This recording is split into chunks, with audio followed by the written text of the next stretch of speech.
The seated supinating alternating dumbbell bicep curl targets the biceps. The action of supinating your forearm to rotate your palm up engages the biceps more fully and specifically targets the long head of the biceps. Here's how to do it correctly. While holding a pair of dumbbells with a neutral, palms facing your thighs grip, sit on a bench with your feet flat on the floor, shoulder width apart.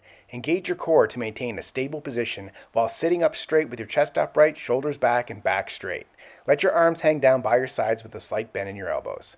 Exhale and slowly curl one dumbbell toward your shoulder by contracting your bicep, rotating your wrist so your palm is facing up. Keep your upper arm stationary and avoid using your shoulder to lift the weight. Pause at the top of the movement and squeeze your bicep for a brief moment.